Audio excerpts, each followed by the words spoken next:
Yo, what is up, guys? Welcome back to another reaction video once again. Yes, guys. Hope guys are liking this week's reaction video. But today we're going to be reacting to Llama Arts again. As you can see from the title, Llama Arts. We're gonna be reacting to 4 animations for today. So yeah, let's get started.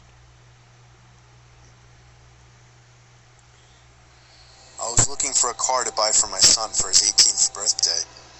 I was searching all the typical car websites, cars.com, eBay Motors.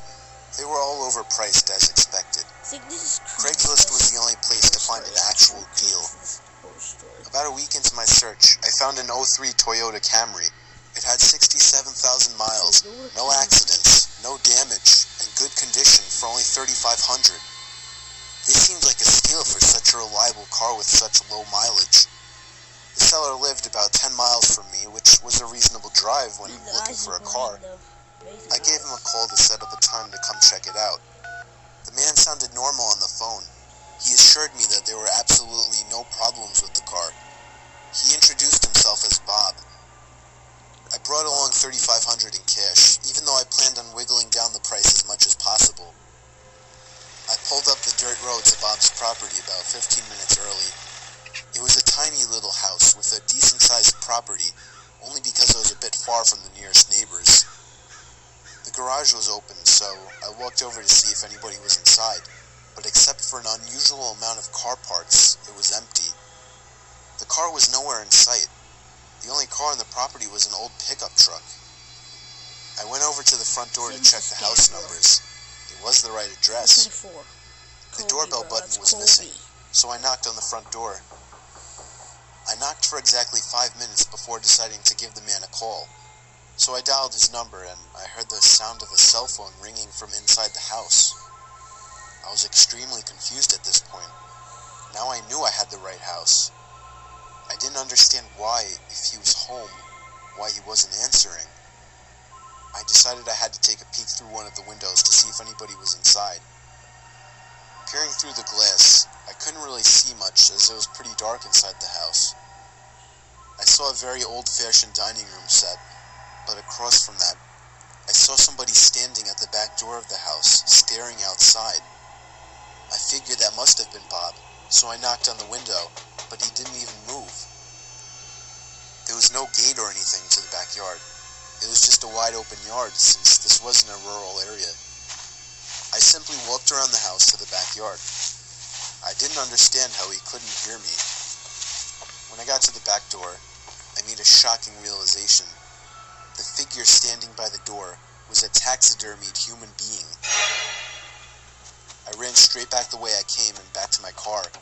I looked up one last time before driving off. So much. The blinds to the window I had peeked into had been shut, but I could see 2 of the blinds bent open. Somebody was at that window watching me. You can probably guess I had the gas pedal to the floor the whole way home. The whole situation still makes no sense. All the car parts, the fact that there was no Toyota Camry, the taxidermied human being, the fact that there was no car there leads me to believe that whoever that man wasn't planning on selling me anything. And that also leads to the disturbing thought that I was very close to becoming a lifeless statue staring out that man's back door. I don't want to look at it, bro. That's scary. But yeah, that is the true Craigslist horror story. Let's go to number 2. That's it. Number 2. True Craigslist horror story, number 2. This story took place a long time ago, back in 2002, when Craigslist was in its early years. Damn. Many wouldn't know, but back in those days, Craigslist was a lot different. It was a lot more so an online garage sale, or just a place where people would list old things that still had some value that they were willing to give away. I got a basketball hoop, a hockey net, and a spoiler for my car, all free in perfect condition in that same year. You'd be lucky if you found something like that these days. Anyway, me and my son were dying to buy a hockey net so we could practice in the cul-de-sac we lived in. For the record, this was before I got that free one I mentioned. Wouldn't you know it, on Craigslist there was an ad for a slightly used regulation-size hockey goal for only $50. It came with a puck and 2 slightly used hockey sticks. I still have a picture of that ad to this day. It seemed like the perfect deal, but he lived about 2 hours away. I called the number he had listed, and he sounded pretty normal on the phone. He had a pretty deep, dark voice, but nothing that would be off-putting. I remember his voice being a bit emotionless. He agreed to meet halfway due to the distance. Said he'd put the stuff in the back of his pickup truck. He said he could only come after he got off from work, though, which was much later in the day, way past dark. We agreed to meet at some rest stop off the highway. Me and my son, who was 11 at the time, took my wife's minivan, the only car that would be able to fit that huge thing. Within an hour, we were at the truck stop, which was empty at this hour, but was decently lit by 3 big light posts. I parked right under one of the lights and waited. A pickup truck pulled in off the highway right on time. He stopped right in front of me. I went over to his window, but then noticed there was nothing in the back of his truck. "You Steve?" he asked me. "Yep, that's me," I said. "Alright, my buddy's bringing in the stuff with his truck."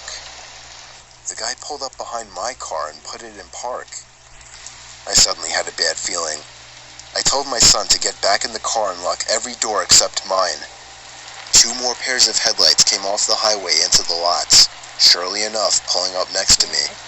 And, not surprisingly at this point, there was no hockey equipment in either one of them. My heart was racing. I was worried. Not for me, but for my young son who I for some reason brought with me on this trip. A group of large men mixed with heavy-set and muscular physiques stepped out of the 2 pickup trucks behind the first one. They eyed me from head to toe, giving that typical intimidation stare down. Then this bald guy wearing sunglasses said in a deep voice, "Where's the money?" I instantly pulled out my wallet and handed it to him, begging him to just let me and my son go. He pulled out like $100 and was pissed, expecting more. He then sent 2 of his goons or whatever to get my son. At this point, I screamed and begged for him not to take him. One of the men broke the glass to the minivan back door, and I vividly remember the disturbing, heartbreaking screams of my young son. What happened next was what I can only explain to be a miracle from God answering my prayers. A car was entering the lot from off the highway. All the men stopped and turned to look at it. As it got closer, my heart literally dropped in excitement as I saw it was a police car. The lights suddenly began to flash as he got close enough to see what was going on. All of the men were back in their trucks within seconds, speeding off down the highway. Well, at least 2 of them. The truck in the back was caught immediately by the police car, and backup arrived shortly. I explained everything to them, and they got the men that were caught to rat out on the others surprisingly quickly. I guess luckily the guys in the back truck weren't very loyal to whoever their leader was, if they even had any type of leader. Believe it or not, I had a police escort all the way home to make me and my son feel safer. I don't want to get into all the legal stuff, but I'll just say that all of those men except for one was caught, and I'm pretty sure that was the driver of the first pickup truck. Needless to say, my Craigslist days weren't over at that point, but I have always been much more protective of my son, and much more cautious of Craigslist meetings since then. Man, I don't want to check out Craigslist anymore. Okay, this is number 3. We're coming up here. True Home Alone number 1. It was very common for me to be home alone at night, as I only lived with my dad, and his shifts would constantly shift from days to nights. This happened around the time my dad was doing night shifts. I would stay up really late on these nights watching movies. It's always taken me a long time to fall asleep, so after turning off the TV to go to sleep, I probably laid there for a good half hour. Then, I heard a toy fall over in my toy closet. It was nothing too suspicious, but it still creeped me out. But then the doorknob to my closet started to wiggle until finally unlocking the door. I hid under my covers, not making a sound. It was strangely quiet for a good 2 minutes, so I finally peeked my head out of the covers. There was a figure standing next to my bed, looking down at me. I screamed at the top of my lungs and began hugging the wall behind me. The figure looked out the window and then just walked away out of the room. I stayed in that position for like an hour before checking if he was really gone. The front door was left wide open, so it seemed he had left. I didn't get a minute of sleep that night.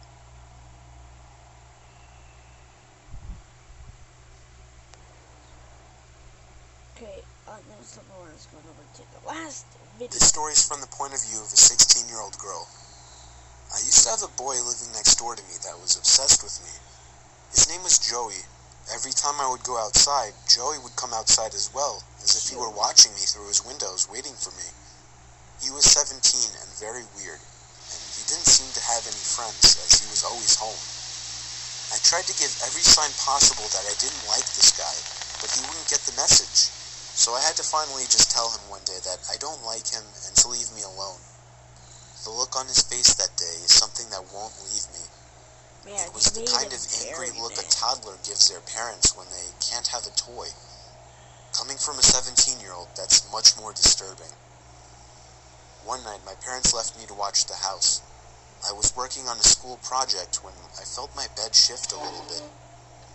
I looked under my bed. I screamed as I saw Joey laying under my bed. I ran away while he tried to crawl out from under my bed. I ran to his house and rang the bell at least 10 times, telling his parents about it when they opened the door.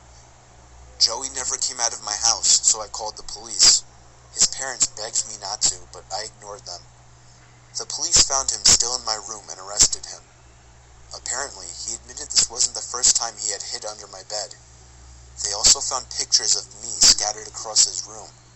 The most disturbing one was of me sleeping, and it was taken from inside my room.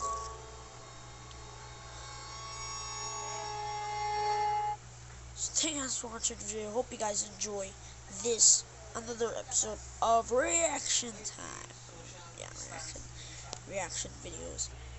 I will see you guys next one. Make sure to subscribe and like for more of these videos. Comment down below. Feel free to comment down below. Yeah. See you guys next time.